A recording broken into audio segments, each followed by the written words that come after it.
The early 1980s were littered with synth pop hopefuls, but few had the nerve or the vision of Eurythmics. With Sweet Dreams Are Made of This, Annie Lennox and Dave Stewart didn't just embrace the technology of the time, they weaponized it. The result is an album that doesn't merely ride the wave of electronic pop, but defines its darker, sharper edge.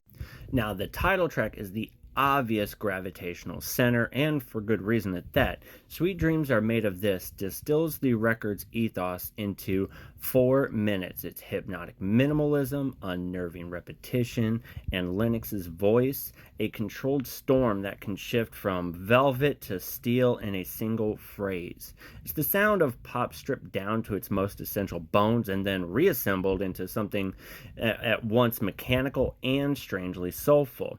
That duality, the machine precision and the human ache, is the Eurythmics' secret weapon. But to focus only on the hit is to miss the album's broader brilliance. Love is a Stranger is a masterclass in disguise, opening with icy detachment before spiraling into desperate vulnerability. I've Got an Angel and This Is the House push the boundaries of what was then radio-friendly pop, layering stark beats with a sense of unease that feels closer to performance art than chart-topping fodder. Even the funkier excursions like The Walk retain a tension beneath their grooves, reminding us that this is music designed to unsettle as much as entertain.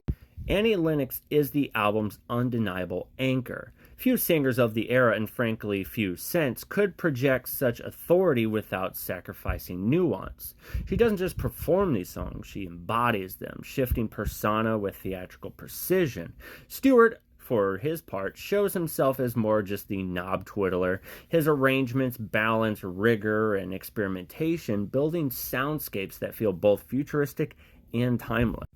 In hindsight, Sweet Dreams Are Made of This was less a debut breakthrough than a declaration that pop could be stylish without being shallow and experimental without losing accessibility. It marked a turning point where synthesizers became not just tools of novelty, but vehicles for emotional truth. The album is lean, economical, and unflinchingly focused. Every sound feels deliberate, and every silence is intentional.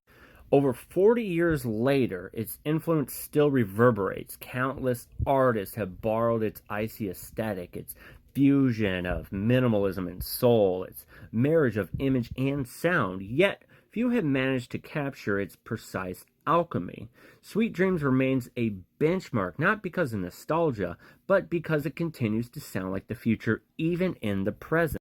So this is pop as art, and art as pop. A reminder that dreams, sweet or otherwise, are rarely simple. So, if you haven't listened to this album, check it out. Let me know what you